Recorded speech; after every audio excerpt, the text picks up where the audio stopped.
형제자 여러분 안녕하세요. 오늘은 11월 23일 금요일 광야길을 통과하는 티끌 인생이라는 제목으로 욥기 30장 16절부터 31절까지를 묵상합니다. 욥이 자신의 지금 고통스러운 삶에 대해서, 고난 가운데 있는 자신의 삶에 대해서 또 고백하고 있습니다. 16절, 이제는 내 생명이 내 손에서 녹으니 환난 날이 나를 사로잡음이라.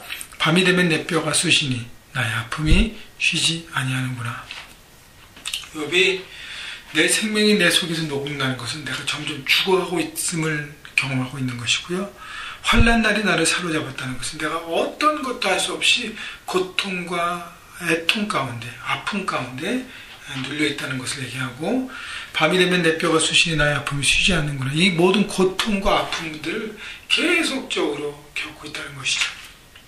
욥의 삶에 어려웠던 것은 이 고난이 잠시 왔다 지나가면 좋은데 이게 계속되니까 과연 이것을 내가 어떻게 넘어갈 수 있을까? 너무너무 힘들고 고통스러움을 고백하고 있습니다. 18절, 그가 큰 능력으로 나의 옷을 떨쳐버리시며 나의 옷깃처럼 나를 휘어잡으시는구나. 하나님이 나를 진흙 가운데 던지셨고 나를 티끌과 재 같게 하셨구나. 자, 하나님이 이 모든 것들을 주관하시는데 고난 가운데 나를 이렇게 밀어넣으셨고 이제는 진흙으로 가운데 던지셨고 티끌과 재 같게 하셨다는 것은 인간이 흙으로 왔다 흙으로 돌아가잖아요. 티끌처럼 사라지는 인생처럼 내가 이제는 이제 완전히 이 세상을 떠날 수밖에 없구나. 이 고통 가운데 버려진 인생이구나 라를 생각하는 것이죠. 20절, 내가 주께 부르짖으나 주께 대답하지 아니하시오며 내가 섰사오나 주께서 나를 돌아보지 아니하시나이다. 자, 욥이 그 가운데 계속적으로 기도하는데, 부르짖는데 하나님은 대답하지 않으시고 침묵하십니다. 고통 중에서 하나님 앞에 부르짖는 욥의 기도를 하나님께서는 침묵하세요. 하나님의 침묵, 하나님의 뜻이라는 것이죠. 하나님께서 침묵하실 때는 반드시 이유가 있습니다. 그때는 어떻게 돼요? 기다려야 합니다. 근데요, 욥의 상황을 보면 참 기다림이 어렵다는 것이 이 고통이 너무 심하기 때문에 하루를 잠시를 견딜 수 없는 상황에서 계속적으로 무작정 기다린다는 건 참 어렵습니다. 그렇기 때문에 믿음이 필요하고, 그렇기 때문에 혼자가 아니라 함께 주변에서 이 모든 것을 함께 싸워감이 필요한 것입니다. 21절, 주께서 돌이켜 내게 잔혹하게 하시고 힘있는 손으로 나를 대적하시나이다. 나를 바람 위에 들어 불려가게 하시며 무서운 힘으로 나를 던져버리시나이다. 내가 아나이다. 주께서 나를 죽게 하사 모든 생물을 위하여 정한 집으로 돌려 보내시리이다. 하나님의 침묵 속에서 자신이 하나님께 버려졌음을 고백합니다. 생각해요. 하나님께 나를 치시는구나.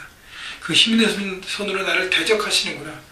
내가 하나님의 치심을 통해서 내가 인생이 바닥 가운데 있구나를 생각합니다. 24절, 그러나 사람이 넘어질 때에 어찌 손을 펴지 아니하며 재앙을 당할 때 어찌 도움을 부르짖지 아니하리이까. 자, 욥은 고통 속에서 하나님의 도움을 계속 구합니다. 하나님만의 유일한 희망인 것을 욥은 알았다는 것이에요. 이 모든 것이 하나님의 허락함이 없이는 되지 않은 것을 욥은 알았어요. 하나님의 주권과 다스림이 그 안에 있다는 것을. 그러면서 25절 보십시오. 고생의 나를 보내는 자를 위하여 내가 울지 아니하였는가? 빈궁한 자를 위하여 내 마음에 근심하지 아니하였는가? 자신이 항상 연약한 사람들의 도움을 요청할 때 내가 응답하고 도왔던 것을 생각하고, 당연히 하나님께 우리가 도움을 구하면 하나님은 응답하시고 도우시고 지키시는 분인 것을 욥은 알았다는 것이죠. 자, 그런데 26절, 내가 복을 바랐더니 화가 왔고 광명을 기다렸더니 흑암이 왔구나. 내 마음이 들끓어 고요함이 없구나. 환난 날이 내게 임하였구나. 욥은 다시 고백하는 것은 하나님 앞에 축복과 평안과 빛을 구했는데 내 안에 온 것은 화와 흑암과 어둠, 고통, 이 모든 것 때문에 얼마나 내가 힘든지를 고백하고 있는 것이죠. 28절, 나는 햇빛에 쬐지 않고도 검어진 피부를 가지고 걸으며 회중 가운데 서서 도움을 부르짖고 있느니라.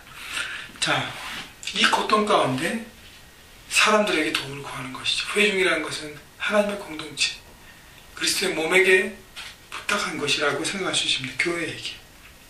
근데 어떻게 해요? 공동체에 아무도 그를 돕지 않습니다. 엽기를 쭉 봤지만 그 가까운 사람부터 먼 사람 모든 사람들이 그를 어게인스트하고 있습니다. 아무도 그를 돕지 않아요. 그래 얼마나 욥이 외롭고 절망 가운데 있겠습니까? 29절 나는 이레 형제 타조의 벗이로구나. 나를 덮고 있는 피부는 검어졌고 내 뼈는 열기로 말미암아 탔구나. 내 숨은 통곡이 되었고 내 피리에는 애곡이 되었구나.